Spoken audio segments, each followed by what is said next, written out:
नमस्कार दोस्तों, मैं हृदय मिश्रा आप सभी का स्वागत करता हूं। कैसे हैं आप सभी लोग? आई होप आप सभी लोग अच्छे होंगे और अपनी पढ़ाई को बहुत ही बेहतर ढंग से कर रहे होंगे। देखिए, आज हम लोग पुनः से एक नए मंथ पर आगे बढ़ रहे हैं, यानी कि आज आपके लिए जुलाई माह का जो करंट अफेयर्स है वो हम लोग करेंगे। और भाई साहब एक बात ध्यान रखिएगा, जो मुटकी मुटकी जो मैगजीन आप लोग पढ़ रहे हो वो तो पढ़िए, लेकिन साथ साथ में ये सब कर लीजिए। ये बड़े बड़े मोस्ट इंपॉर्टेंट क्वेश्चन मैंने आपके लिए छाट के रखे हैं। अब इसको नहीं कीजिएगा तो मामला डामाडोल हो जाएगा। लेकिन दिक्कत वही ना कि जो एक बार फेमस हो जाती है आप उसके पीछे पड़ जाते हैं, ठीक है। तो उससे इस माइंडसेट को थोड़ा सा हटाइए और जो कराया जा रहा है आपको फ्री ऑफ कॉस्ट बिना पैसे वाला उसको कर लीजिए, ठीक है। नहीं तो पैसा इसका चार्ज लोग लेते हैं, ठीक है। तो करिए इसको अच्छे तरीके से। आइए बढ़ते हैं, देखते हैं कि जुलाई माह के कौन कौन से चीजें इंपॉर्टेंट न्यूज में रही हैं। लेकिन उसके पहले अगर आपका टारगेट 2026 का आरओआर का एग्जाम है और अगर आप अभी से तैयारी करना चाहते हैं जिसकी वैकेंसी भी आने वाली है, उसके लिए आप हमारे अभ्युदय बैच यानी कि प्री प्लस मेंस का जो हमारा आरओ एआरओ का जो हमारा बैच है, आप चाहें तो उसको आप इसमें एडमिशन ले सकते हैं, ठीक है। आरओ एआरओ में आप एडमिशन बहुत आराम से ले सकते हैं 2026 के एग्जाम के लिए, ठीक है। वैकेंसी आने वाली है, मैंने कई बार आपको उसको स्पष्ट किया हुआ है पहले से। इसके लिए आप हमारे दिए गए नंबरों पर आप कांटेक्ट कर सकते हैं। इस नंबरों पर आप कॉल करके आप व्हाट्सएप पर अभ्युदय या आरओ एआरओ 2026 लिख करके व्हाट्सएप या कॉल कर लीजिएगा, आपको इंफॉर्मेशन सेंड कर दी जाएगी, ठीक है। अब आइए आज के टॉपिक पर हम बढ़ते हैं आगे। पहला टॉपिक क्या है? नमस्ते दिवस। नमस्ते दिवस क्या है? यानी कि 16 जुलाई 2025 को national action for mechanised sanitation ecosystem दिवस मनाया गया। कब मनाया गया? ये आगे आपका मनाया गया 16 जुलाई को, ठीक है। चलिए, ये नमस्ते, इसको शॉर्ट फॉर्म में नमस्ते बोलेंगे इसको, ठीक है। इस अवसर पर केंद्रीय सामाजिक एवं न्याय अधिकारिता राज्य मंत्री कौन है ने लखनऊ में कचरा बीनने वालों के लिए हेल्पलाइन नंबर 14473 का उद्घाटन किया। साथ ही सीवर तथा सेप्टिक टैंक श्रमिकों को पीपीई किट एवं आयुष्मान कार्ड आदि भी वितरित किए गए ताकि इनकी चीजें बेहतर हों, ठीक है। ध्यान रखिएगा। उद्देश्य क्या है इसका? तो सीवर एवं सेप्टिक टैंक जो श्रमिक होते हैं उनको खतरनाक मैनुअल सफाई कार्य से मुक्त कर सुरक्षित, सम्मानजनक और अस्थायी आजीविका प्रदान करना, ये अल्टीमेटली इनका उद्देश्य होता है। कार्यान्वयन जो करते हैं वो सामाजिक न्याय एवं अधिकारिता मंत्रालय तथा शहरी मामलों के मंत्रालय द्वारा संयुक्त रूप से किया जाता है। ध्यान रखिएगा, यह भी इंपॉर्टेंट है आपके लिए, ओके। तो ये कई चीजें हैं जो आपको जाननी और समझनी है, ठीक है। चलिए, अब एक कार्यक्रम है लर्निंग बाय डूइंग कार्यक्रम, यानी कि जो उत्तर प्रदेश के जो कुछ विद्यार्थी हैं अपने आप में, उनको क्या करना है, 6 से 8 तक के छात्रों को स्किल प्रदान करना है कृषि क्षेत्र में आगे बढ़ने के लिए। कई छोटी मोटी चीजें सिखाने के लिए उन चीजों को जाने, समझे और अपने आप को स्किल्ड प्रदान करते, अपने आप को स्किल्ड लेते हुए फिर आगे बढ़ जाएं। यानी कि 6 से 8 तक के छात्रों को लकड़ी के कार्य, धातु कार्य, ऊर्जा एवं पर्यावरण, कृषि एवं बागवानी तथा स्वास्थ्य एवं पोषण जैसे क्षेत्रों में व्यवहारिक क्या करना है, प्रशिक्षण देना है।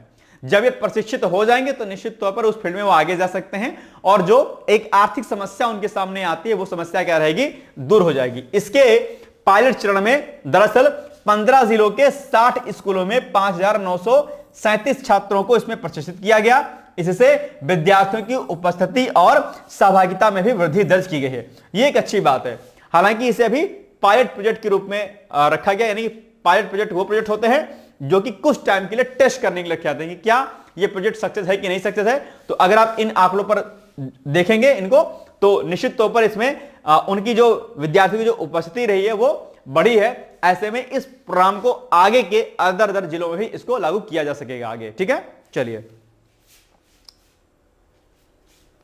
बस इतना पॉइंट छोड़ दीजिएगा, ज्यादा दिमाग नहीं लगाना है। शैक्षणिक वर्ष 2024-25 में 2274 उच्च प्राथमिक और समग्र स्कूलों में अत्याधुनिक प्रयोगशालाएं स्थापित की जाएंगी, ठीक है। चलिए, यह भी पॉइंट आपके लिए है। लखनऊ शुद्ध अपशिष्ट शहर बन गया है। यह एक बड़ा इंपॉर्टेंट आपके लिए क्या है, न्यूज है। डेफिनेटली आपके लिए खुशखबरी भी होनी चाहिए। यानी कि 2 जुलाई 2025 को लखनऊ के सिवरी संयंत्र में 700 मीट्रिक टन ताजे अपशिष्ट की प्रोसेसिंग यूनिट शुरू कर दी गई है।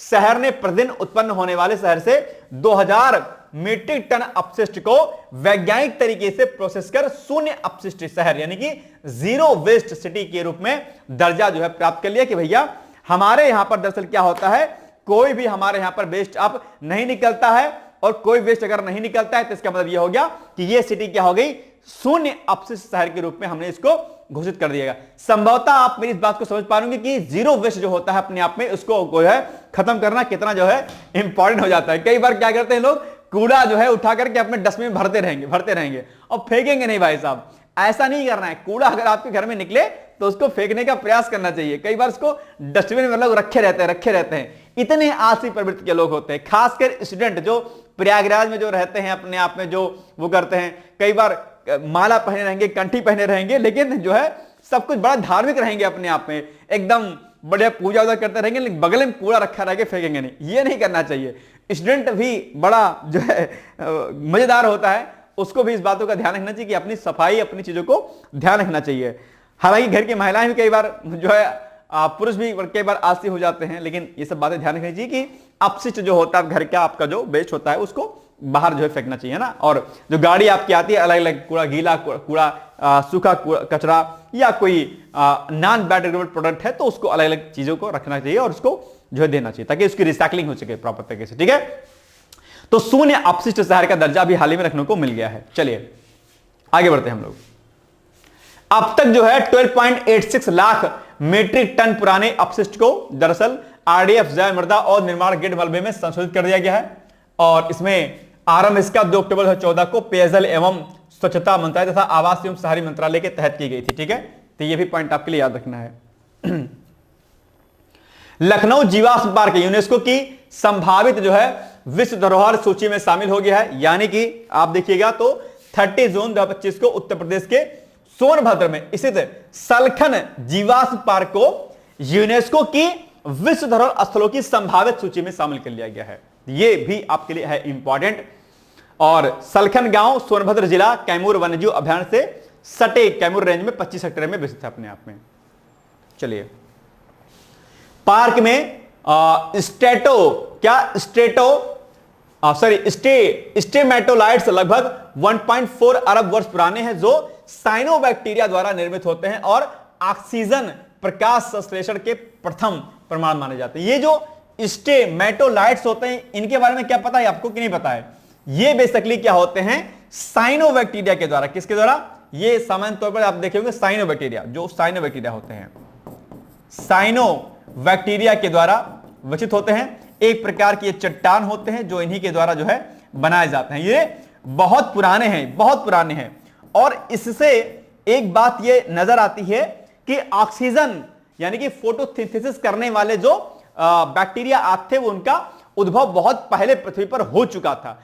ये इस बात का प्रमाण है क्योंकि ये साइनोबैक्टीरिया से बनते हैं, आप जानते होंगे, और प्रथम जीव के रूप में साइनोबैक्टीरिया को हम कहते हैं, आप जानते ये भी जानते होंगे। तो ये प्रमाण इस बात का है कि हमारे यहां पर फोटोसिंथेसिस करने वाले बैक्टीरिया यानी कि ऑक्सीजन जनरेट करने वाले बैक्टीरिया बहुत पहले से प्रेजेंट थे, अरबों खरबों साल पहले से ही। इससे इस बात की पुष्टि होती है कि हमारी जो सृष्टि है वो कितनी क्या है, पुरानी है अपने आप पे। ठीक है, चलिए,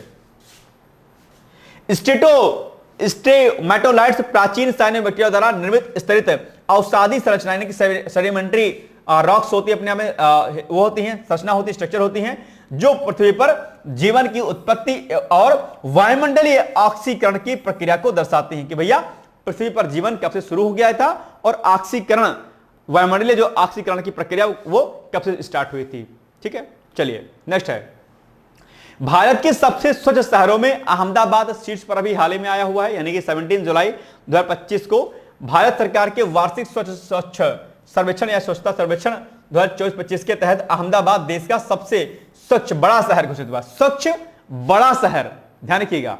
ठीक है, स्वच्छ सर्वेक्षण पुरस्कारों के नवे संस्करण में या पुरस्कार कम उपयोग करें, पुनः उपयोग करें, पुनर्चक्रण करें की थीम पर क्या है, केंद्रित है अपने आप पे। ठीक है, यानी कि कम उपयोग करें, कोई भी सामान बार बार ज्यादा इस्तेमाल ना करें। ठीक है, पुनः उपयोग करें, रीयूज करें उसका और रिसाइकलिंग करें उसका, पुनर्चक्रण करें उसका तरीके से। ठीक है, 2016 में 73 शहरी स्थानीय निकायों से शुरू हुई इन पुरस्कारों के लिए 4500 से अधिक शहरों को 2024-25 की पुरस्कारों के लिए किया गया था। इस वर्ष इन पुरस्कारों के तहत कुल 78 पुरस्कार 4 श्रेणियों में प्रदान किए गए हैं, जैसे कि स्वच्छ सुपर लीग पुरस्कार, जो संख्या के आधार पर 5 श्रेणियों में विशेष स्वच्छता वाले शहरों के लिए यह श्रेणी इस वर्ष पहली बार आरंभ की गई है। अब इसमें कुछ कुछ अलग अलग प्रकार की श्रेणियां अगर आप देखेंगे तो मिलेगी आपको, जैसे कि सुपर स्वच्छ लीग में 10 लाख से अधिक जनसंख्या वाले जो शीर्ष शहर है उनमें से आपका इंदौर आता है। ये आप जानते हैं टॉप पे रहता है, लगातार कई वर्षों से टॉप पे है। इंदौर के बाद सूरत है। ये क्या है, ये 10 लाख से अधिक जनसंख्या वाले शहर हैं, ध्यान रखिएगा। इनमें इंदौर है, सूरत है, नवी मुंबई है, ठीक है। फिर स्वच्छ सुपर लीग 3 से 10 लाख वाले में नोएडा, चंडीगढ़ और आपके मैसूर आएंगे। फिर 50,000 से 3 लाख वाले इसमें आएगा आपका नई दिल्ली म्युनिसिपल काउंसिल आ जाएगा, ठीक है। और फिर 10 लाख से अधिक आबादी वाले शहरों में सबसे स्वच्छ भारतीय शहर अहमदाबाद गुजरात है, भोपाल है, फिर लखनऊ है, ठीक है। तो ये अलग अलग श्रेणियां इसमें बनाई गई हैं, आप इनको जो है अच्छे से तैयार कर लीजिएगा। पूछ सकता है अलग अलग श्रेणियों में। इंडिया पोस्ट बना जो है देश का सबसे बड़ा लॉजिस्टिक नेटवर्क। ये भी अपने आप एक बड़ी न्यूज है आपके लिए, और इसको भी आपको इग्नोर नहीं करना, इसको भी आपको ध्यान कर लेना है, क्योंकि ऐसे न्यूज भी आपके एग्जाम में पूछी जाती है। यानी कि जुलाई 2025 में केंद्रीय संचार मंत्री द्वारा यह घोषणा की गई थी, ठीक है, की गई है। वर्तमान में इंडिया पोस्ट के बेसिकली अगर देखेंगे तो 1.64 लाख से अधिक सेवा केंद्र देश भर में अभी संचालित हो रहे हैं, और संस्था ने पहली बार टेक्नोलॉजी ऑफिसर की नियुक्ति की है।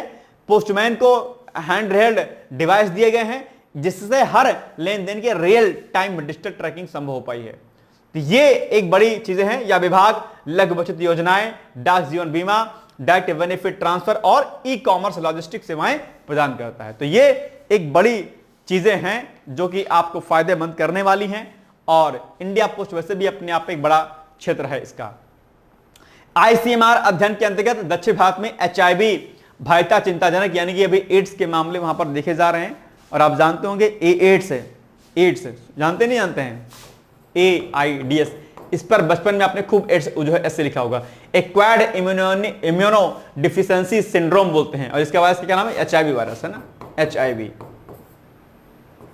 तो ये एचआईवी वायरस दरअसल T4 जो लिम्फोसाइट सेल्स होती हैं, T4 लिम्फोसाइट सेल, इनको टारगेट करता है T4, ठीक है, T4 लिम्फोसाइट, ठीक है, लिम्फोसाइट इनको टारगेट करता है। और यहां पर जो है कई सारे एचआईवी संक्रमण के मामले देखे गए हैं, जो कि जोखिम है अपने आप में, और अभी भी संख्या ठीक ठाक जो है इन एचआईवी और जो वायरस से ग्रसित जो लोग हैं। यानी कि 2023 में भारत में अनुमानित 25.4 लाख लोग एचआईवी के साथ जीवित हैं। इनमें से 5 दक्षिणी राज्यों में लगभग 6.35 लाख जो है लोग हैं। इसको हटा दीजिए।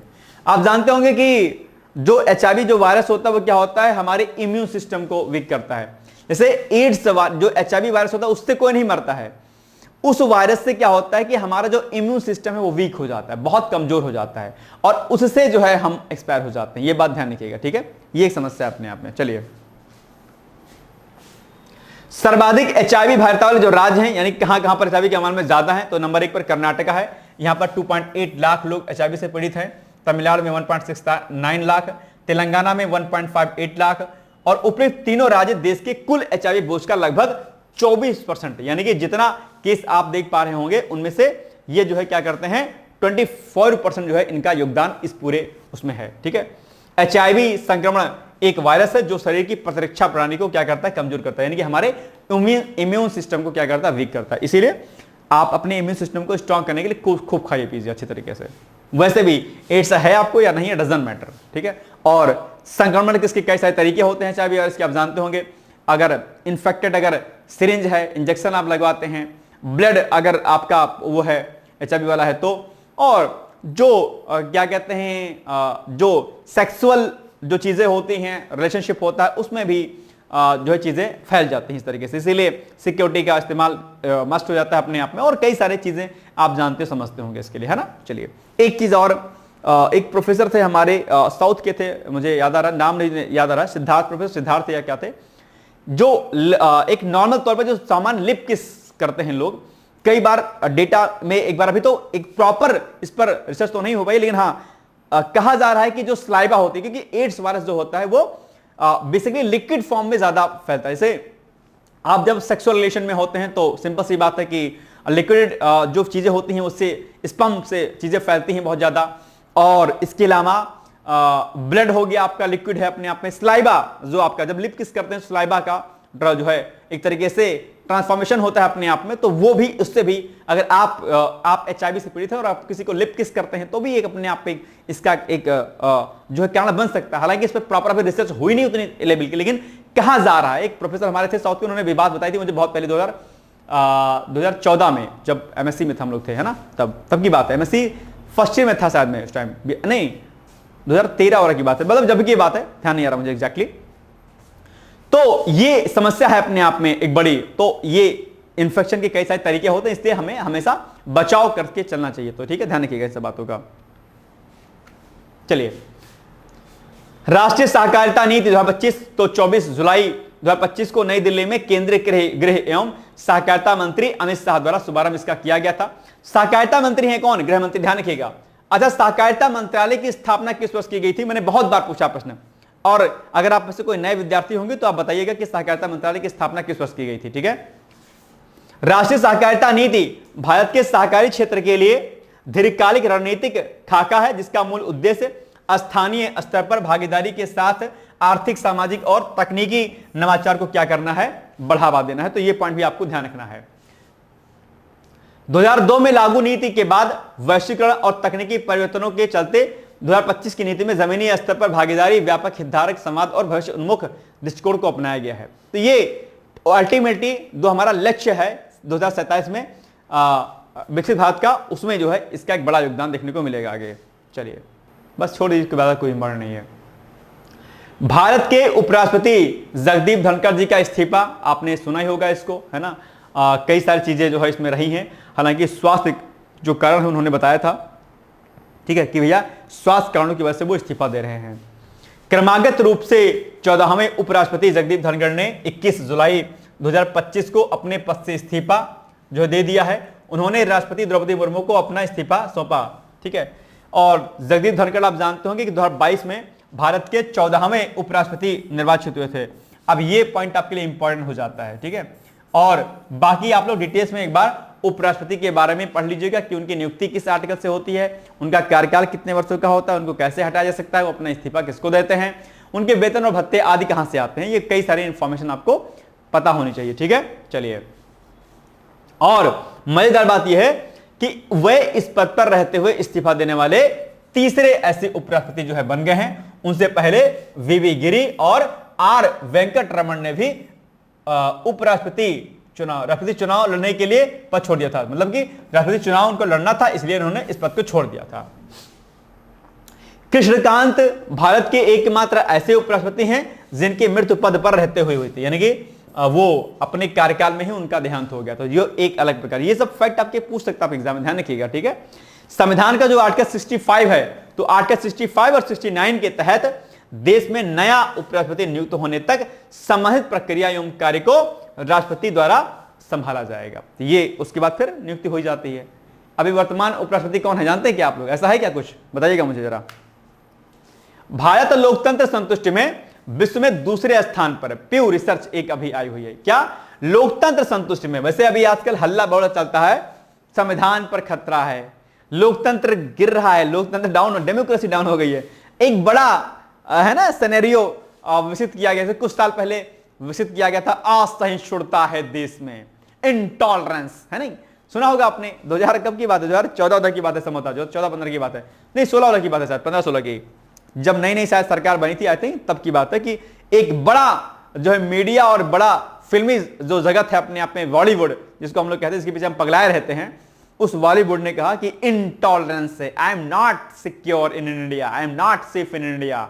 अक्सर आप लोगों ने अभिनेताओं, क्रिकेटरों को यह बातें सुनता होगा कि I am not safe in India. जब पैसा कमाना होता है, जब देश में रहना होता है, जब यहां से फायदा मिलना होता है, प्यार मिलना होता है, तब इंडिया अच्छा लगता है, और जब पैसे हो जाते हैं तब आपको इंडिया से बाहर चीजें अच्छी लगती है। बड़ी क्या कहिए, हमारा दुर्भाग्य है कि ऐसे लोगों को हम सराखों पर बिठाते हैं और वही लोग हमारे पीठ में चोर घोंपते हैं। India is not good, I am not safe in India, है ना, ऐसा लोग कमेंट करते हैं कई बार। तो अभी हाल के वर्षों में आपने देखा होगा संविधान खतरे में है, बड़ा जो है ये चला चर्चा में। अरे संविधान कैसे खतरे में आ जाएगा भाई? नहीं खतरे में है यार, ऐसे कैसे खतरे में आ जाएगा? सुप्रीम कोर्ट है, हाई कोर्ट है, बहुत सारी चीजें हैं, पार्लियामेंट है, विपक्षी पार्टियां, बहुत सारी चीजें तो हैं। कहां से हो जाए खतरे में? और ऐसा क्या हो गया संविधान खतरे में आ गया, लोकतंत्र डूब गया, डेमोक्रेसी डाउन हो गई? ऐसा नहीं है बॉस, है ना। ये हमारे मन को निगेटिव करने के लिए जो है किया था और हम निगेटिव हो जाते हैं। जैसे आज के यूथ जो बच्चे होंगे जो नए निकलते हैं, वो प्रेजेंट टाइम में गवर्नमेंट से बड़े खफा हैं, बहुत गुस्सा हैं, सरकार ने ये कर दिया, सरकार ने वो कर दिया। नहीं, ऐसा नहीं है। सरकार के कुछ अच्छे कार्य भी होते हैं, कई बार हमें लगता है खराब कार्य भी हैं, कई बार योजना हमें सही नहीं लगती हैं, लेकिन ऐसा नहीं कि डेमोक्रेसी जो है कोलैप्स हो रही है या फिर कॉन्स्टिट्यूशन हमारा जो है डेंजर जोन में है, ऐसा नहीं है, कुछ भी नहीं है। अभी हाल ही में प्यू रिसर्च हुई है एक, उसमें रिपोर्ट आई है कि भारत लोकतंत्र की संतुष्टि में विश्व में दूसरे स्थान पर। आप बताओ, ये रिपोर्ट फिर क्या झूठी है? हाँ, कई बार झूठी रिपोर्ट आती है, नो डाउट, लेकिन अगर सेकंड नंबर पर अगर प्यू रिपोर्ट ने रखा है कि भैया लोकतंत्र के जो है क्या कहते हैं संतुष्टि के मामले पर अगर इंडिया सेकंड लार्जेस्ट कंट्री है अपने आप, सेकंड नंबर पर अगर है, तो ये बड़ी बात है अपने आप पे। लोकतंत्र यहां पर बहुत अच्छा है। कहीं बाहर जाके देखिएगा, इतने मारे जाएंगे ना कि मामला बिगड़ जाएगा सारा। जितनी स्वतंत्रता भारत में आपको है, बोलने की, खाने की, पीने की, ओढ़ने की, बैठने की, घूमने की, किसी कंट्री में इतनी सुविधा नहीं है। अगर आप कहीं पर रैपर भी से निकाल के सड़क पर फेंक दोगे ना, जुर्माना लगेगा तुरंत बॉस। यहां पे तो आप न जाने क्या क्या करते हो, कौन रोक रहा है आपको? कोई रोकता है क्या? इससे बड़ी स्वतंत्रता चाहिए, जहां चाहते हो आप पान की पिक मार के थूक देते हो। लिखा रहता है साफ साफ, यहां थूकना मना है, और जहां लिखा रहता है कि यहां थूकना मना, आप वहीं थूकते हो, पान पक से मारते हो। आप फिर कहते हो कि स्वतंत्रता नहीं है, हमारे लोकतंत्र खतरे में है, कहते हो संविधान खतरे में। कैसे खतरे में है? जो चाहते हो बोलते हो। अभी एक बड़े नेता को हमने देखा कि वो पब्लिकली थे और उन्होंने जो है पुलिस अधिकारियों को धमकाते हुए कहा कि मैं जब चाहूंगा तो मैं ठीक कर दूंगा, तुम्हारा दिमाग ठिकाने लगा दूंगा। जो पुलिस उनको सुरक्षा दे रही है उसी को धमका रहे हैं भाई साहब। बताइए क्या है ये? और फिर कहते हैं कि कॉन्स्टिट्यूशन खतरे में आ गया। अरे इतना खुल के बोल दे रहे हो, अपने बड़े अधिकारियों को आप ऐसा बोल रहे हो, फिर कहते हो कि खतरे में आ गया, लोकतंत्र कैसे आ गया? नहीं होता। तो ये अपने जहन से आप लोग स्टूडेंट हैं, इसको बात को सुनिएगा ध्यान से, ठीक है। ये सब लिखने के लिए आपके आएगा एग्जाम में, और मानसिकता अगर आपकी नेगेटिव रहेगी तो अपनी कॉपी में इसका गुड़गोबर कर दोगे आप लोग। इसलिए मैं कहता हूं अपनी मानसिकता को हमेशा शुद्ध करके चला करिएगा, नहीं तो आप अपनी मेंस के आंसर प्रैक्टिस में, इंटरव्यू में चीजों को गलत इंटरप्रेट करेंगे आप वहां पर, और सिलेक्शन नहीं होगा। तो ये बातें मैं भी नहीं समझा रहा आपको, आपके भले के लिए समझा रहा हूं, ठीक है। ध्यान रखिएगा इस बातों को। चलिए 2025 जुलाई 25 में रिपोर्ट अभी हाल ही में आई हुई है। सर्वे का शीर्षक क्या? स्प्रिंग 2025 ग्लोबल इंस्टीट्यूट सर्वे। भारत के 74% लोग अपने देश की लोकतांत्रिक शासन प्रणाली से संतुष्ट हैं। 74%, 50 भी नहीं, 74, लगभग 75। आप सोचिए, जिससे भारत लोकतंत्र संतुष्ट में विश्व में दूसरे स्थान पर है। इस मामले में स्वीडन 75% के साथ में नंबर 1 पर है। मात्र 1% हम लोग बैक हैं इससे, बस, ठीक है। अब आप सोचिए कि ग्लोबली अगर आप देखेंगे तो भी लोग जो है नहीं संतुष्ट हैं, लेकिन हम इतने ज्यादा संतुष्ट जनसंख्या को हम कर पाए हैं। यह सर्वेक्षण 2025 में 23 देशों में किया गया। उच्च आय वाले 12 देशों में लोकतंत्र के प्रति असंतोष अधिक पाया गया। जहां पर हाई सैलरी लोगों की होती वहां पर, आप बताइए, ये दुर्भाग्य है देश का। भारत, स्वीडन, इंडोनेशिया, नीदरलैंड और मैक्सिको उन 5 देशों में शामिल है जहां लोकतंत्र और अर्थव्यवस्था दोनों में संतुष्टि अधिक है। यानी कि यहां की क्या है, इकोनॉमी भी अच्छी है और यहां के लोग भी संतुष्ट है अपनी डेमोक्रेसी से, कोई दिक्कत नहीं है, ठीक है। प्यू रिसर्च सेंटर जो है वो एक अमेरिकी और गैर लाभकारी संगठन है। आप सोचिए, अमेरिकी है, ये भी ध्यान रखिए, अमेरिकी वैसे भी हमसे चिढ़ते हैं, लेकिन फिर भी कोई दुर्भावना इसने नहीं रखी, बल्कि सही सटीक डेटा दिया, जो सामाजिक मुद्दों यानी सोशल इश्यूज, जनमत और दुनिया को आकार देने वाले जनसांख्यिकीय रुझानों पर डेटा आधारित अनुसंधान करता है अपने आप पे, ठीक है, ध्यान रखिएगा। चलिए, पहला वैश्विक पांडुलिपि धरोहर सम्मेलन का आयोजन तो संस्कृति मंत्रालय के अधीन 11 से 13 सितंबर 2025 भारत मंडपम नई दिल्ली में किया गया। उद्देश्य क्या है? देश की प्राचीन पांडुलिपियों की विरासत का संरक्षण करना। थीम क्या है? पांडुलिपि विरासत के माध्यम से भारत की ज्ञान विरासत को पुनः विकसित करना। ये अल्टीमेटली क्या है? टारगेट है अपने आप पे, ठीक है। तो आप जानते हो कि भारत के पास जो है करीब करीब जो है 1 करोड़ से अधिक पांडुलिपियां हैं, जो विविध लिपियां, भाषाओं में दर्शन, विज्ञान, चिकित्सा, साहित्य, अनुष्ठान और कला जैसे विषयों पर को समेटे हुए हैं। सम्मेलन की शुरुआत 11 सितंबर को होगी, जो स्वामी विवेकानंद मतलब हो गई है कि 1893 की शिकागो भाषण की वर्षगांठ है। यह भारत की वैश्विक शांति और ज्ञान विनिमय की प्रतिबद्धता को क्या करती, दर्शाती है। यह हो चुका है अपने आप पे, ठीक है। चलिए,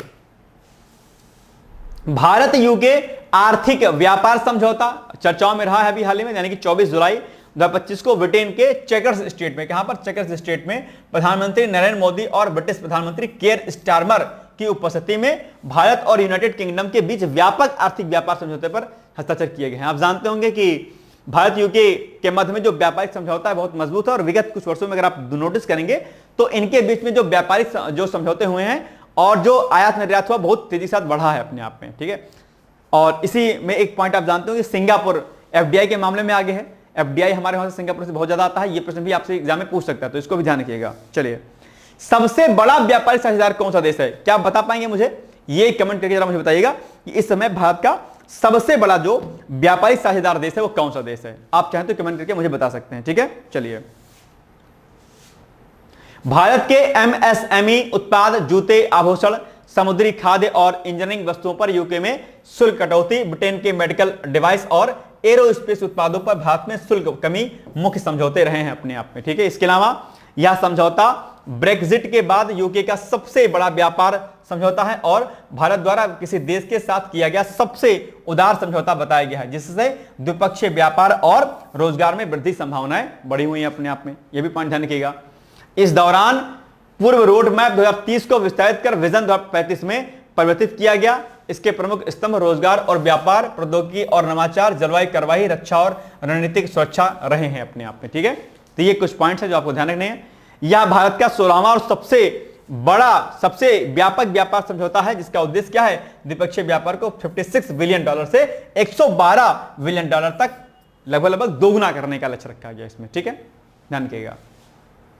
अब आते हैं हम लोग जो है एमएसएमई क्षेत्र यानी कि भारतीय अर्थव्यवस्था में योगदान और हालिया उपलब्धियां। आप जानते होंगे कि एमएसएमई क्षेत्र के लिए यानी कि सूक्ष्म लघु और मध्यम उद्योग के लिए सरकार निरंतर कार्य कर रही है और इसको बढ़ावा देने के लिए समय समय पर ब्याज दरों में कटौती या कमी या फ्री इंटरेस्ट यानी कि विदाउट एनी इंटरेस्ट जो है सरकार लोगों को पैसा देती है कि भैया आप अपना रोजगार इस सूक्ष्म लघु और मध्यम उद्योगों में कीजिए। तो आज एमएसएमई का क्या योगदान हमारे देश की जीडीपी में है, अर्थव्यवस्था में है, उसको हम लोग देखते हैं कुछ कुछ। यानी कि भारत की जीडीपी में अगर हम बात करते हैं तो एमएसएमई क्षेत्र का जो योगदान है वो कितना है, वो इस समय 30.1% है। अब यही फैक्ट जो है आपके एग्जाम में पूछेगा कि भारत की जीडीपी में एमएसएमई का योगदान कुल कितने परसेंट का है बॉस, ठीक है। विनिर्माण क्षेत्र में एमएसएमई का योगदान 35 है, 35.4% है, ध्यान रखिएगा। कुल निर्यात में एमएसएमई का योगदान 45.73% है, ध्यान रखिएगा। एमएसएमई क्षेत्र ने अब तक 28 करोड़ लोगों को रोजगार दिया है। पिछले 5 वर्षों में एमएसएमई इकाइयों की संख्या 15 गुना क्या हुई है, बढ़ गई है। तो ये कुछ फैक्ट हैं जो आपको जानने थे, समझने थे और ये आपके लिए क्या है, बड़े महत्वपूर्ण है अपने आप पे। तो ये पूछा जा सकता है कि भाई एमएसएमई का क्या रोल है। इसके अलावा क्रेडिट गारंटी योजना के तहत अब तक जो है 1.18 करोड़ की गारंटी, कुल 980 लाख करोड़ मूल्य की स्वीकृति, वित्त वर्ष 24-25 में रिकॉर्ड 3 लाख करोड़ की गारंटी दी गई है अपने आप पे, ठीक है। और 2029 तक लाभार्थियों की संख्या 3 गुना बढ़ाने का या बढ़ने का अनुमान भी दरअसल इसमें व्यक्त किया गया है। अगर बात हम लोग सूक्ष्म उद्योग की करते हैं तो 2.5 करोड़ निवेश तथा 10 करोड़ टर्नओवर जो है इसका भी सूक्ष्म उद्योगों का आया हुआ है। लघु उद्योग की अगर बात करेंगे तो लघु उद्योगों में 25 करोड़ रुपए का निवेश तथा 100 करोड़ का टर्नओवर हुआ है। और अगर बात हम लोग मध्यम उद्योग की करते हैं तो इस मध्यम उद्योग में 125 करोड़ रुपए का निवेश तथा 500 करोड़ रुपए का जो है इसमें टर्नओवर भी हाल में आया है। यानी कि सूक्ष्म लघु और मध्यम उद्योगों में इतना निवेश हुआ है और इतना टर्नओवर हुआ है। तो इस तीनों पॉइंट को क्या करना है, आपको याद कर लेना है, ठीक है। हो सकता है कि डेटा आपसे पूछ ले अलग अलग, ओके। चलिए नेक्स्ट है, भारतीय प्रवासियों की प्रेषण आय में रिकॉर्ड वृद्धि अभी हाल ही में देखी गई है। यानी कि 1 जुलाई 2025 को आरबीआई यानी कि भारतीय रिजर्व बैंक द्वारा आंकड़े जारी किए गए हैं। फाइनेंशियल ईयर 2024-25 में विदेशों में जो कार्यरत भारतीयों द्वारा भेजी गई प्रेषण राशि जो है 14% से बढ़कर के $135.46 बिलियन हो गई है, जो अब तक के सर्वाधिक विस्तार अपने आप पे, यानी कि खूब पैसा आ रहा है वहां से, ठीक है। दुनिया के शीर्ष प्रेषण प्राप्तकर्ता देश कौन से हैं? भारत को मिलते हैं $135.46 बिलियन, मैक्सिको को $68 बिलियन, चीन को $48 बिलियन मिलते हैं, ठीक है। चलिए फिर फिलीपींस, पाकिस्तान और वर्तमान में 18.5 मिलियन भारतीय विदेशों में कार्यरत है। कितना? 18.5 मिलियन लोग, जिनकी वार्षिक प्रवासियों की में हिस्सेदारी 6% से क्या है अधिक है अपने आप। ये लोग बाहर काम करते हैं हमारे देश को लोग, सिंपल सी बात है, बाहर कमाएंगे तो पैसा तो भेजबे करेंगे। कुछ लोग ऐसे होते नहीं भेजते अलग बात है, लेकिन बाकी लोग भेजते हैं, है ना। चलिए 17वां ब्रिक्स शिखर सम्मेलन, ये अभी हाल ही में 6 से 7 जुलाई 2025 को रियो डी जेनेरियो, जो कि आपका कहां पर है, ब्राजील में है, यहां पर हुआ था। तो ये फैक्ट आपके लिए है इंपॉर्टेंट। और जानते होंगे आप ब्रिक्स के बारे में, BRICS, बी से क्या आपका ब्राजील, आर से रसिया, आई से इंडिया, सी से चाइना और एस से साउथ अफ्रीका। और अभी हाल ही में 5 देश इसमें शामिल किए गए हैं। आप जानते होंगे संख्या इनके हुए 10 हो गई है, ठीक है। चलिए थीम ये भी इंपॉर्टेंट है कि भैया जो भी ये बैठक हुई है इसकी थीम क्या है, तो थीम है अधिक समावेशी और सतत शासन के लिए वैश्विक दक्षिण सहयोग को मजबूत करना। ये क्या है, थीम रही है इस बार की। सम्मेलन की अगर हम बात करें तो सम्मेलन में दरअसल मिस्र, इथियोपिया, संयुक्त अरब अमीरात, ईरान और इंडोनेशिया को शामिल किया गया है। भारत अगले वर्ष ब्रिक्स का अध्यक्ष बनेगा, ठीक है। और सहयोग एवं नवाचार द्वारा लचीलापन थीम पर जोड़ देगा अपने आप। ये यानी जब अगली बार अध्यक्षता होगी ब्रिक्स की तो हम इंडिया वाले करेंगे इसकी स्थापना। आप जानते हैं कि 2009 में इसकी होती है। वर्तमान में इतने कुल देश आपके सामने दिखाई पड़ रहे होंगे, इतने कुल देश हैं। इसको एक बार क्रॉस चेक एक बार प्लीज आप लोग जरूर कर लीजिएगा, ठीक है। चलिए ये पूछ सकता है फैटी वाला, एक बार इसको क्रॉस चेक जरूर कर लीजिएगा प्लीज। क्वाड देशों का एट सी ऑब्जर्वर मिशन, क्वाड देश, क्या क्वाड जानते हैं, क्वाड कौन सा है, क्वाड। क्वाड समूह में कौन कौन से देश आते हैं, नंबर 1 पर क्या आता है आपका अमेरिका, दूसरा आपका जापान, फिर आएगा क्या आपका भारत, और फिर क्या आ जाएगा आपका ऑस्ट्रेलिया,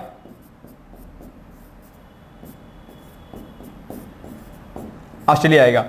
इतने देश जो है क्या है क्वाड में शामिल हैं। और चीन को काउंटर करने के लिए यानी कि हिंद प्रशांत क्षेत्र में बढ़ती हुई अराजकता और बढ़ता हुआ आक्रामकता, जो आक्रामक नीति जो चीन के, उसको काउंटर करने के लिए दरअसल क्वाड की स्थापना की गई थी, ठीक है। कब स्थापना की गई थी आप चाहें तो बता सकते हैं इसको, ठीक है। 30 जून 2025 को भारत, जापान, अमेरिका और ऑस्ट्रेलिया के कोस्ट गार्ड्स ने विलिंगटन घोषणा के तहत पहली बार क्वाड एट सी ऑब्जर्वर मिशन को लॉन्च किया है। इस मिशन में क्या होगा, प्रत्येक देश के 2 अधिकारी इसमें US coast guard cutter Staten पर सवार हुए, जो वर्तमान में गुआम की ओर रवाना है अपने आप में। तो ये एक पहली बार इसका आयोजन किया गया है। इसका उद्देश्य दरअसल इंडो पैसिफिक यानी कि हिंद प्रशांत क्षेत्र में समुद्री सुरक्षा, ठीक है, इंट्रापरेबिलिटी, डोमेन अवेयरनेस और कई सारे मुद्दों पर इस पर जो है ध्यान देने की आवश्यकता पर जोर दिया गया है। यानी कि इन सभी चीजों को, इनके डोमेन अवेयरनेस, ऑपरेशनल कोऑर्डिनेशन को मजबूत करना है। यह एक फ्री, ओपन, समावेशी और नियम आधारित हिंद प्रशांत क्षेत्र के लिए प्रतिबद्धता को दरअसल दर्शाता है अपने आप में, ठीक है। अब आ जाएगा कुछ क्वेश्चन और हैं, यानी कि अभी हाल ही में 23 जुलाई 2025 को अमेरिकी अंतरिक्ष एजेंसी नासा ने पृथ्वी के चुंबकीय क्षेत्र और सूर्य तूफानों के प्रभाव का अध्ययन करने के लिए किस मिशन को लॉन्च किया, तो ये आपका ये है, ये लिखा है, ठीक है। इसको आपको क्या करना है, याद रख लेना है, ठीक है। Tandem reconnection and electrodynamics recognitions satellite, इसका फुल फॉर्म है। फिर है जुलाई 25 में परफ्लेक्सिटी द्वारा लॉन्च किए गए संचालित प्रथम वेब ब्राउजर का नाम क्या है, तो यह है कॉमेट। नेक्स्ट है जुलाई 25 में भारतीय आयुर्विज्ञान अनुसंधान परिषद द्वारा विकसित जो है भारत का पहला स्वदेशी मलेरिया टीका का नाम क्या है, तो वो है एडफाल्सी वैक्स। 16 जुलाई 25 को भारत में लद्दाख में 15,000 से अधिक की ऊंचाई पर स्वदेशी रूप से विकसित किस वायु रक्षा मिसाइल प्रणाली की सहायता से 2 उच्च गति मानव रहित लक्ष्यों को सफलतापूर्वक नष्ट किया गया, तो आकाश प्राइम, याद रखिएगा। जुलाई 25 को डीआरडीओ की रक्षा अनुसंधान एवं विकास प्रयोगशाला द्वारा स्वदेशी रूप से डिजाइन और विकसित पहले उन्नत कार्बन फाइबर फुट प्रोस्थेसिस का अनावरण कहां किया गया, तो एम्स बीबीनगर तेलंगाना में। नेक्स्ट है 13 जुलाई 2025 को किस देश ने स्पेस एक्स के फाल्कन 9 रॉकेट की सहायता से अपने सबसे उन्नत संचार पूरा डोर फर्स्ट का सफल प्रक्षेपण किया, तो हो जाएगा इजराइल। और यह आपके लिए क्या इंपॉर्टेंट, ध्यान रखिएगा इस बात को भी। आगे जुलाई 25 में माइक्रोसॉफ्ट में शरीर में प्रोटीन के कार्य करने के तरीकों को समझने के लिए किस नाम से एक उन्नत आर्टिफिशियल इंटेलिजेंस मॉडल लॉन्च किया गया, तो बायोइम्यू फर्स्ट। जुलाई 25 में भारतीय तटरक्षक बल में शामिल गोवा शिपयार्ड लिमिटेड द्वारा निर्मित दूसरे और अंतिम स्वदेशी प्रदूषण नियंत्रण कोड का क्या नाम है? तो समुद्र प्रचेत, यानी कि पहला समुद्री प्रताप। अपने आप पहला क्या समुद्री प्रताप है, और ये फिर ये है अपने आप में। तो ये कुछ फैक्चुअल डेटा थे जो आपको जानने थे साइंस एंड टेक वाले। नेक्स्ट है, जुलाई 25 में भारतीय नौसेना में शामिल पनडुब्बी रोधी युद्ध क्षमता वाली सैलो वाटरक्राफ्ट श्रृंखला के 8वें और अंतिम युद्ध कोड का नाम क्या है? तो आईएनएस अजय है, ध्यान रखिएगा। नेक्स्ट है, 1 जुलाई 2025 को रूस निर्मित तुसील श्रेणी के किस स्टील्थ गाइडेड मिसाइल फ्रिगेट युद्धपोत को रूस के तटीय शहर की कालिनिंग्राद में भारतीय नौसेना में शामिल किया गया? तो वो आ जाएगा आपका आईएनएस तमाल। ठीक, चलिए अब नेक्स्ट है, इसरो नासा का संयुक्त उपग्रह क्या? निसार। ये निसार उपग्रह जो है अपने आप पे कई सारे मामलों में क्या है, अभी चर्चाओं में है, और ये आपके एग्जाम के लिए बहुत आवश्यक है। इसको बिल्कुल भी आपको क्या करना है, स्किप नहीं करना है। ठीक है, चलिए तो 30 जुलाई 2025 को इसरो और नासा द्वारा संयुक्त रूप से विकसित पृथ्वी अवलोकन उपग्रह, क्या नाम है इसका? निसार का प्रक्षेपण श्रीहरिकोटा स्थित सतीश धवन अंतरिक्ष केंद्र से GSLV F-16 रॉकेट द्वारा किया गया। बहुत इंपॉर्टेंट ये न्यूज है आपके लिए, और एग्जाम में आने के इसकी पूरे चांस है, इसलिए बिल्कुल भी इसको याद नहीं रहना। ये कब किया गया, कहां से किया गया, और किससे किया गया, किस रॉकेट से, ये भी नाम आपको याद रखना है।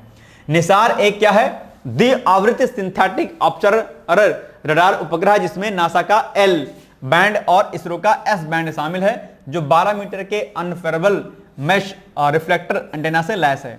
ठीक है, और ये क्या है? उपग्रह पूरी तरीके से 12 दिनों तक एक चक्कर लगाता है और दिन रात किसी भी मौसम में उच्च रेजोल्यूशन डाटा एवं सतह के सूक्ष्म परिवर्तनों की जानकारी प्रदान करेगा। इस मिशन की जो बुनियादी जो अवधि है वो कितनी है? 3 साल की। बॉस कितनी है? 3 वर्ष की है, ध्यान रखिएगा इस बात को। ओके, चलिए, भारत की पहली स्वदेशी मलेरिया वैक्सीन एडफॉसिवैक्स, ये भी चर्चाओं में है, यानी कि 20 जुलाई 2025 को भारत ने मलेरिया के खिलाफ अपनी पहली स्वदेशी वैक्सीन विकसित करने में सफलता भी प्राप्त कर ली है। ठीक है, इस वैक्सीन का निर्माण भारतीय चिकित्सा अनुसंधान परिषद के भुवनेश्वर स्थित क्षेत्रीय चिकित्सा अनुसंधान केंद्र द्वारा किया गया है। वैक्सीन मच्छरों के जरिए मलेरिया के सामुदायिक प्रसार को रोकते हैं, प्लाज्मोडियम के 2 परजीवी चरणों को लक्षित करके व्यापक सुरक्षा प्रदान करती है अपने आप पे। तो ये अभी हाल ही में भारत की पहली स्वदेशी मलेरिया वैक्सीन जो है एडफॉसिवैक्स को जो है शुरू किया गया। तो ये एक बड़ी बात है अपने आप में, और जानते हो कि मलेरिया जो है अपने आप में एक बड़े रोग के रूप में आपके सामने आता है और बहुत सारी समस्याओं को जो है जन्म देता है। मलेरिया एक बहुत कॉमन से डिजीज है अपने आप में, और बहुत प्रकार की समस्याओं को जो है ये आपके सामने होती है, इसमें समस्याएं आपके सामने आती हैं। तो इसको जो है खत्म करने का प्रयास सरकार निरंतर करती रहती है, लेकिन फिर भी कहीं ना कहीं चीजें हो जाती हैं गड़बड़। चलिए, हर साल आप जानते होंगे कि बारिश के बाद मलेरिया और डेंगू का प्रकोप खूब बढ़ जाता है। यह वैक्सीन कमरे के तापमान पर 9 महीने तक प्रभावी रहती है और दीर्घकालिक प्रतिरक्षा एवं सुरक्षा में बेहतर साबित हुई है। तो ये आप जानते होंगे कि अगर आप डेटा की कुछ बात करेंगे, अगर इसके आंकड़ों की बात करेंगे, तो आप देखिएगा यहां पर कि 2015 से 23 के बीच में भारत में मलेरिया के मामलों में 80.5% और मृत्यु दर में जो है 78.38% की गिरावट आई है। यह एक बड़ी उपलब्धि रही है सरकार की तरफ से कि सरकार ने इतने बड़े स्तर पर इस पर रोक लगाने का प्रयास किया है। डेफिनेटली भारत के लिए क्या है, एक बड़ी जो है अच्छी चीज है ये। 2024 में विश्व स्वास्थ्य संगठन यानी कि WHO के high burden to high impact समूह से भारत बाहर निकल गया कि भैया अब मलेरिया इतना डेंजर यहां पे नहीं है, लेकिन फिर भी इस पर काम किया जा रहा है। भारत ने 2027 तक शून्य मलेरिया मामला और 2030 तक मलेरिया उन्मूलन का लक्ष्य निर्धारित किया है। बहुत इंपॉर्टेंट फैक्ट है, इसको एकदम से आपको इग्नोर नहीं करना है, एकदम इसको पढ़ लेना है क्या कि 2027 तक शून्य मलेरिया मामला और 30 तक क्या है, पूरे तरीके से मलेरिया का मामला खत्म कर देना है, इसका उन्मूलन कर देना है। तो ये अल्टीमेटली जो है लक्ष्य आपके सामने रखा गया। ठीक है, चलिए नेक्स्ट है भारत में पोषण संबंधी रिपोर्ट। पोषण संबंधी रिपोर्ट ये क्या है, तो 2 जुलाई 2025 को भारत में अगस्त 2022 से जुलाई 2024 के बीच किए गए घरेलू उपभोग में सर्वेक्षण के आधार पर nutrition intake in India report प्रकाशित हुई है। ठीक है, ग्रामीण भारत में प्रति व्यक्ति आवश्यक दैनिक कैलोरी सेवन 2022-23 के मुकाबले 2023-24 में थोड़ा घटा है और यह जो है 2212 कैलोरी रहा है। शहरी भारत में भी यह आंकड़ा थोड़ा घटा है और 2240 कैलोरी रहा है अपने आप में। तो ये एक बड़े आंकड़े आपके सामने यहां पर रखे हैं हमने, आप इसको समझने का प्रयास कीजिएगा। नेक्स्ट है ग्रामीण क्षेत्रों में प्रोटीन सेवन जो है 61.5 ग्राम से बढ़कर के 63 किलोग्राम हो गया, 63 किलो 2 ग्राम हो गया है, जबकि शहरी क्षेत्र में इतनी वृद्धि दर्ज की गई है। तो ये कुछ चीजें जो है यहां पर आपके सामने रखी गई हैं। कई बार क्या होता है जो महत्वपूर्ण डेटा आदि होते हैं पोषण संबंधी वो पूछ लिए जाते हैं। भारत की कार्बन ट्रेडिंग स्कीम ये चर्चाओं में भी रही है। तो कार्बन क्रेडिट ट्रेडिंग स्कीम के तहत 8 प्रमुख औद्योगिक क्षेत्रों के लिए ग्रीन हाउस गैस उत्सर्जन तीव्रता लक्ष्य अधिसूचित किए गए हैं, जिससे देश के डीकार्बोनाइजेशन प्रयासों को मजबूती मिली है। एल्युमिनियम, सीमेंट, पेपर एवं पल्प, क्लोर एल्कली, आयरन एवं स्टील, वस्त्र, पेट्रोकेमिकल्स, पेट्रो रिफाइनरी क्षेत्रों के लिए उत्सर्जन तीव्रता लक्ष्य निर्धारित किया गया। भैया आप इतना ही उत्सर्जन करेंगे अपने आप पे। आप जानते होंगे कि ग्लोबल वार्मिंग जो होती है आपकी वो इन्हीं चीजों से होती है। एक बड़े स्तर पे जो हमने इंडस्ट्रियलाइजेशन किया हुआ है उससे जो निकलने वाली जो गैसें हैं खतरनाक, ठीक है, वो बहुत व्यापक स्तर पर जो है ग्रीन हाउस इंपैक्ट करती हैं। ठीक है, बस बाकी इसको छोड़ दीजिए, ज्यादा दिमाग नहीं लगाना है। ठीक है, अब एक पॉइंट यहां पर देखिए कि यदि कोई कंपनी निर्धारित लक्ष्य से कम उत्सर्जन करती है तो उसे कार्बन क्रेडिट सर्टिफिकेट मिलेंगे और लक्ष्य से अधिक उत्सर्जन करने वालों को क्रेडिट खरीदने होंगे या दंड देना होगा। यानी कि हमने ए और बी और सी को हमने तय कर दिया कि भैया आप जो है इतना ही ज्यादा कार्बन उत्सर्जन करेंगे, इससे कम नहीं करेंगे। तो अगर आपने कम किया, जो हमने लक्ष्य रखा था, अगर आपने उस टारगेट से कम अगर आपने उत्सर्जन किया है तो आपको उसको कार्बन क्रेडिट मिलेगा, सर्टिफिकेट मिलेगा। और अगर आपने उस लक्ष्य से ज्यादा किया है तो आपको दंड या क्रेडिट कार्ड आपको मतलब कार्बन क्रेडिट खरीदने पड़ेंगे। तो ये सरकार का एक फैसला रहा है अपने आप में। यह योजना ऊर्जा संरक्षण अधिनियम 2001, पर्यावरण संरक्षण अधिनियम 1986 और बिजली अधिनियम 2003 के तहत जो है लागू की गई है। ठीक है,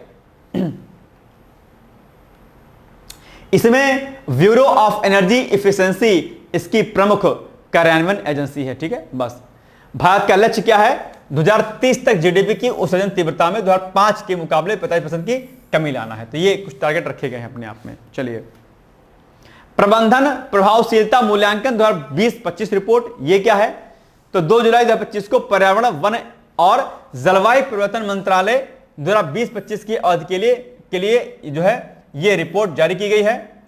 438 संरक्षित क्षेत्रों में से 84 को बहुत अच्छा और 214 को अच्छा, 122 को निष्पक्ष और 18 को खराब श्रेणी में रखा गया। किसके अंतर्गत? प्रबंधन प्रभावशीलता जो मूल्यांकन रिपोर्ट अभी हाल ही में आई उसके अंतर्गत। ठीक है, केरल ने 76.22 स्कोर के साथ बहुत अच्छा दर्जा हासिल किया हुआ है। तो ये पॉइंट आप याद रखिएगा। ठीक है, बाकी अलग अलग स्टेट दिए गए हैं इसमें, बाकी आप छोड़ सकते हैं। ठीक है, हेनले पासपोर्ट इंडेक्स, ये इंपॉर्टेंट है आपके लिए न्यूज है ना। जो जारी करता कौन है इसका हेनले पासपोर्ट इंडेक्स को? लंदन स्थित हेनले पार्टनर्स। शीर्ष स्थान किसको? सिंगापुर को मिला है। यानी कि सिंगापुर का जो पासपोर्ट है अपने आप में सबसे पावरफुल पासपोर्ट के रूप में माना जाता है। यानी कि 195 गंतव्यों तक वीजा मुक्त पहुंच के साथ में जो है सबसे शक्तिशाली पासपोर्ट किसका है? सिंगापुर का है अपने आप पे। ठीक है, जापान और दक्षिण कोरिया 190 गंतव्यों के साथ में दूसरे स्थान पर हैं, जापान का पासपोर्ट। और Denmark, Finland, France, Germany, Ireland, Italy, Spain 189 गंतव्यों तक पहुंच के साथ तीसरे स्थान पर है। तो ये पॉइंट भी आपको याद रखना है। ठीक है, चलिए, भारत 8 पायदान चढ़ करके 77वें स्थान पर पहुंच गया। बताइए, अभी बहुत दूर है। भारतीय पासपोर्ट धारकों के लिए वीजा मुक्त प्रवेश वाले देशों की संख्या बढ़कर के 59 हो गई। यानी कि 59 कंट्रीज में हम जो है वीजा मुक्त जो है यात्रा कर सकते हैं, कोई दिक्कत नहीं है। ठीक है, चलिए, पूर्वोत्तर जिला सतत विकास लक्ष्य सूचकांक 2023-24 इसके भी आंकड़े भी हाल ही में रिलीज हुए हैं। यानी कि 7 जुलाई 2025 को नीति आयोग और पूर्वोत्तर क्षेत्र विकास मंत्रालय ने संयुक्त राष्ट्र विकास कार्यक्रम के सहयोग से इस सूचकांक का दूसरा संस्करण जो है क्या किया, अभी हाल ही में जारी कर दिया है। ठीक है, इसमें 8 पूर्वोत्तर राज्यों के 131 जिलों में से 121 जिलों को शामिल किया गया है। ठीक है, ये पॉइंट आपको याद रखना है। दूसरा, इस संस्करण में पूर्वोत्तर क्षेत्र के 103 जिले, ठीक है, अग्रणी श्रेणी में है। शीर्ष जिला मिजोरम का हाथीनाला जिला है। बाकी निम्नतम जिले में आपके अरुणाचल प्रदेश का लोंगडिंग जिला आता है। शीर्ष प्रदर्शनकर्ता राज्यों में मिजोरम, सिक्किम और त्रिपुरा के सभी जिलों को अग्रणी श्रेणी में रखा गया है। ठीक है, तो ये पॉइंट आपको याद रखना है। दूसरा, नीति आयोग एसडीजी इंडेक्स, अटल इनोवेशन मिशन आकांक्षी जिला कार्यक्रम, न्यू इंडिया आदि रिपोर्ट जारी करता है। ध्यान रखिएगा, जो प्रमुख संस्थाएं होती हैं वो कौन कौन से रिपोर्ट जारी करता है, पूछता है। नीति आयोग कौन कौन से रिपोर्ट जारी करता है, पूछता है। तो ये जो नोट करके आपको यहां पर दिया गया है, ये आपके लिए क्या है, सबसे ज्यादा इंपॉर्टेंट है। इसको आपको बिल्कुल भी इग्नोर नहीं करना है, एकदम अच्छे तरीके से आपको इसको पढ़ते हुए चले जाना है, ठीक है, कि कौन कौन से रिपोर्ट है दरअसल नीति आयोग जारी करता है। इसी प्रकार से IMF कौन कौन से रिपोर्ट जारी करता है, WTO कौन से रिपोर्ट जारी करता है, ठीक है, और अलग अलग जो इंटरनेशनल ऑर्गेनाइजेशन है वो कौन कौन से रिपोर्ट अपनी जारी करते हैं, ये भी आपको ध्यान होना चाहिए, ठीक है। ये सब नोट कर लेना अभी जस्ट बाद, क्लास के बाद, ठीक है, इग्नोर मत कीजिएगा। चलिए, भारतीय विशिष्ट पहचान प्राधिकरण अभी चर्चाओं में रहा है। इसका पूरा नाम क्या है, the unique identification authority of India, इसको हम बोलते हैं UIDAI को।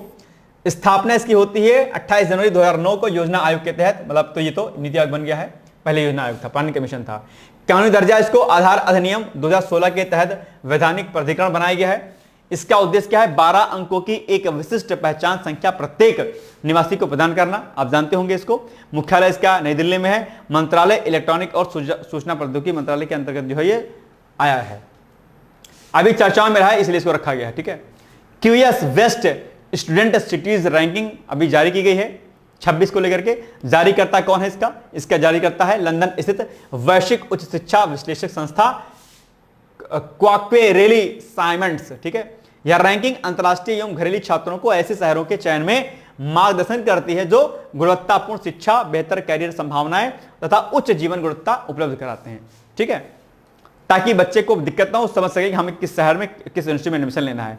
कुल 160 सिटी, कुल 160 सिटी को इसमें शामिल किया गया था। मूल्यांकन के संकेतक थे, क्या क्या थे, विश्वविद्यालय रैंकिंग, छात्र मिश्रण, वांछनीयता, नियोक्ता गतिविधि, सामर्थ्य और छात्र दृष्टिकोण आदि के आधार पर इसको रैंकिंग दी गई है।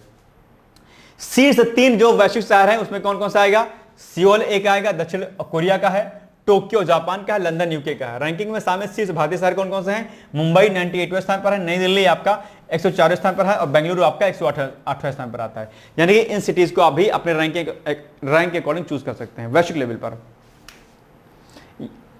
अब है प्रधानमंत्री धन धान्य कृषि योजना 2025, अभी चर्चाओं में रही है। इसकी स्थापना भी हाल ही में की गई है और तो इसलिए आपके लिए हो जाएगी इंपॉर्टेंट। यानी कि 16 जुलाई को इसकी 25 को इसका आरंभ किया गया है और केंद्रीय बजट 25-26 में इसको घोषित किया गया था। नीति आयोग के आकांक्षी जिला कार्यक्रम में से प्रेरित है यह अपने आप में योजना। उद्देश्य क्या है इसका, ये इंपॉर्टेंट है। उद्देश्य है कृषि उत्पादकता में वृद्धि, फसल विविधीकरण, सिंचाई एवं भंडारण क्षमता बढ़ाना और ऋण सुलभता को है सुनिश्चित करना।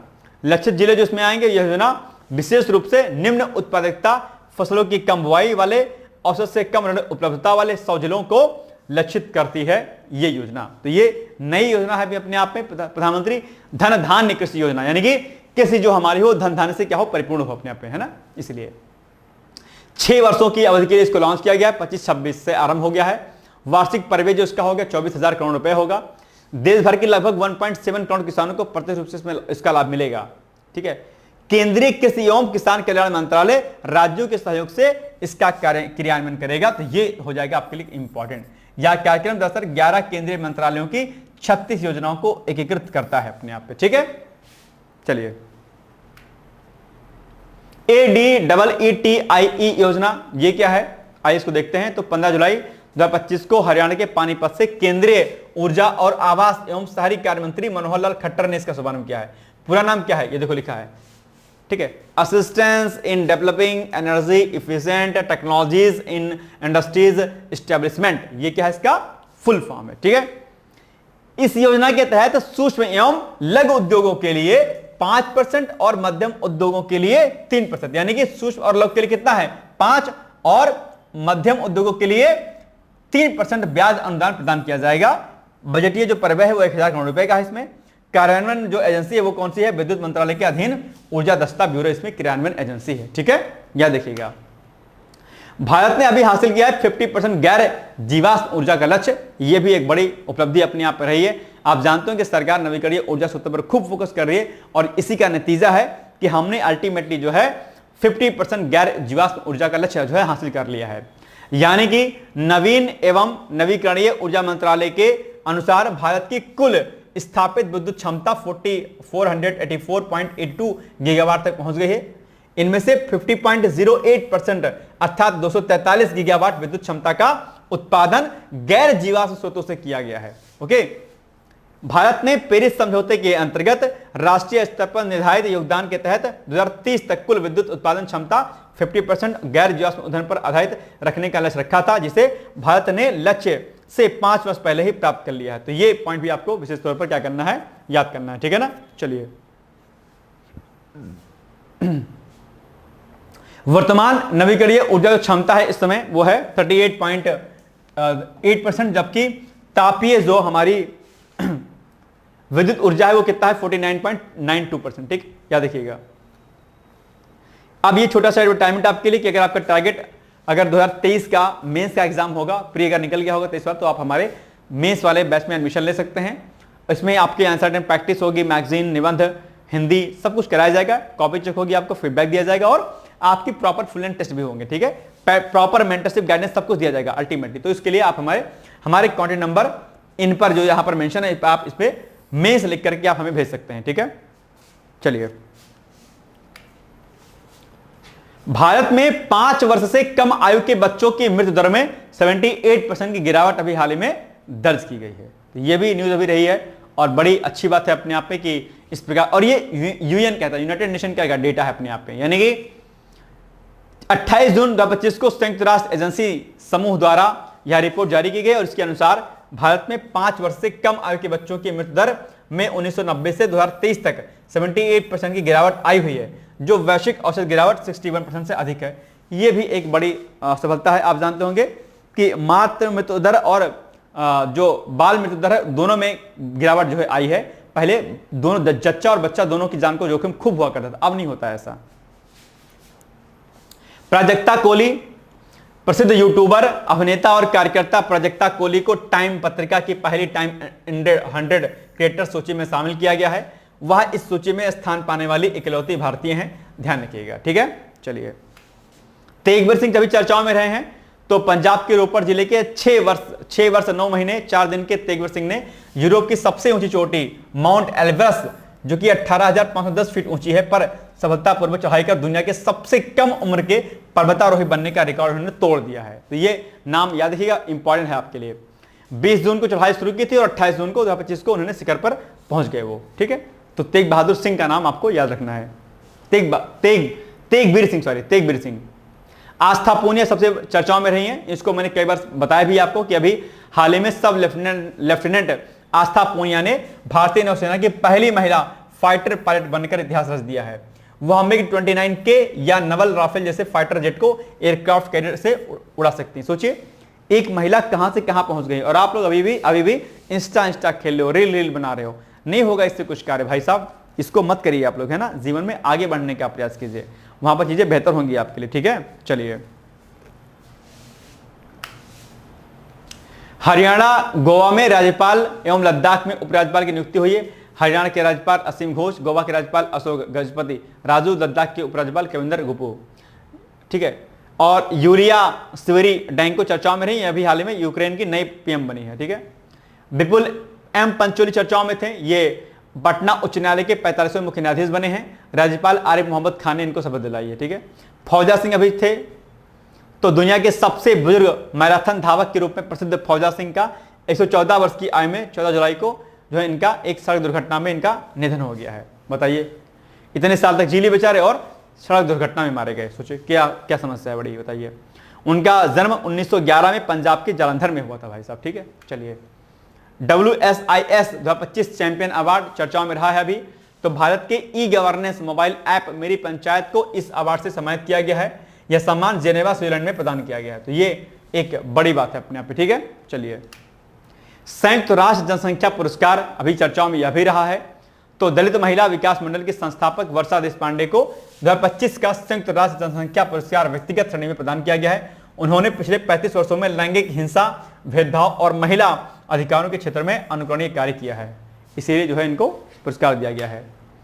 जुलाई 2025 में प्रधानमंत्री नरेंद्र मोदी को कुछ अंतर्राष्ट्रीय जो पुरस्कार मिले हैं, किन किन देशों के द्वारा मिले हैं उनकी सूची यहां पर दी गई है। जैसे officer of the order of the Ghana, ये घाना का सर्वोच्च नागरिक सम्मान है जो दिया गया है मोदी जी को। व्यूनस आयर्स शहर की कुंजी अर्जेंटीना का विशेष सम्मान है ये। Grand collar of the national order of the southern France, ये ब्राजील का सर्वोच्च नागरिक सम्मान है। Order of the most ancient Welwitschia mirabilis, ये नामीबिया का सर्वोच्च नागरिक सम्मान है। The order of republic of Trinidad एवं टोबैगो, ये त्रिनिदाद एवं टोबैगो का सर्वोच्च नागरिक सम्मान है। ठीक है, ये सब पीएम मोदी को दिया गया है हाल ही में। ठीक है, अब आपके लिए एक न्यूज है और पीसेस को लेकर के, अगर आपका टारगेट 2026 पीसेस का एग्जाम है और अगर आपको एक तैयारी बहुत बेहतर ढंग से करनी है तो आप हमारे कोर्स में जुड़ करके एडमिशन ले सकते हैं। और इसमें आपका प्री प्लस मेंस का वीडियो लेक्चर्स प्लस प्री की टेस्ट सीरीज, मेंस की टेस्ट सीरीज, प्री का पीवाईक्यूज, आपका मेंस का पीवाईक्यूज, ये सारी चीजें आपको इकट्ठे कराई जाएंगी। मेंटरशिप गाइडेंस प्रॉपर कराया जाएगा। अगर आपको तैयारी करनी है तो उसके लिए आप हमें हमारे कॉन्टैक्ट नंबर 8604409201 पर संपर्क कर सकते हैं। यहाँ पर पीसीएस 2026 लेकर के आप हमें व्हाट्सएप कर दीजिएगा। ठीक है, अगर आपको कोई समस्या हो तो उसके लिए भी आप सीधे मुझसे आप बातचीत कर सकते हैं। ठीक है, चलिए, ये हो गया आज का हमारा इंपॉर्टेंट वीडियो लेक्चर्स। संभवतः आपको समझ में आया होगा काफी हद तक, और अब इस पर आपको और अच्छे से कार्य करने की आवश्यकता है। जो चीज समझ में आपके नहीं आई होंगी वो आप मुझसे पूछ सकते हैं एक बार पुनः से। ठीक है, तो अब अगस्त का करंट अफेयर्स हमारा बच्चा है, बाकी आप सब कुछ आपका वाइंड अप हो चुका है। अब मिलेंगे हम लोग अगस्त के साथ, तब तक आप लोग पढ़ते रहिए, मस्त रहिए, बहुत सारी शुभकामनाएं। All the best, thank you so much, bye bye, take care. दोस्तों, क्या आप पीसीएस अधिकारी बनना चाहते हैं? यदि हाँ, तो डिकोड एग्जाम लेकर आया है यूपी पीसीएस फाउंडेशन कोर्स 2025। यह एक ऑल इन वन कोर्स है जिसमें प्रीलिम्स मेंस दोनों ही परीक्षाओं के लिए वीडियो लेक्चर, एनसीईआरटी और standard books based bilingual notes उपलब्ध कराया जा रहा है। इस कोर्स में प्री और मेंस के सभी प्रीवियस ईयर क्वेश्चंस पेपर भी वीडियो लेक्चर के माध्यम से कोर्स में सम्मिलित होंगे। साथ ही साथ में कोर्स का कंटेंट गुणवत्तापूर्ण होने के साथ ही साथ एग्जाम ओरिएंटेड है, जिससे कोर्स लेने वाले स्टूडेंट्स को कोई भी बाहरी पुस्तक या नोट्स पढ़ने की आवश्यकता न पड़े। इस कोर्स में प्रीलिम्स और मेंस के टेस्ट सीरीज तथा आंसर राइटिंग प्रोग्राम भी शामिल है, जिसके साथ ही साथ टेलीग्राम ग्रुप में रेगुलर टॉपिक वाइज टेस्ट कराए जाएंगे। इसके साथ ही सीसेट, निबंध तथा सामान्य हिंदी की अतिरिक्त कक्षाएं भी चलाई जाएंगी तथा हमारे कोर्स से परीक्षा में सफल होकर इंटरव्यू देने वाले विद्यार्थियों को इंटरव्यू की भी तैयारी कराई जाएगी और अंतिम परिणाम कुछ भी हो, पूरी फीस उन्हें रिवार्ड के स्वरूप जो है वापस कर दी जाएगी तथा अगले बैच में उन्हें निःशुल्क प्रवेश प्रदान किया जाएगा।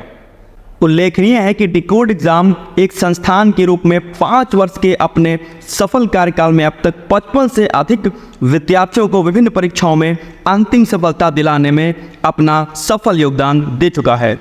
इस कोर्स की फीस 15,000 रुपये निर्धारित की गई है, लेकिन पहले प्रवेश देने वाले 100 विद्यार्थियों को 3,000 रुपये की विशेष छूट दी जा रही है। और अधिक जानकारी के लिए हमारे संस्थान के नंबर 6307495944 पर संपर्क करें।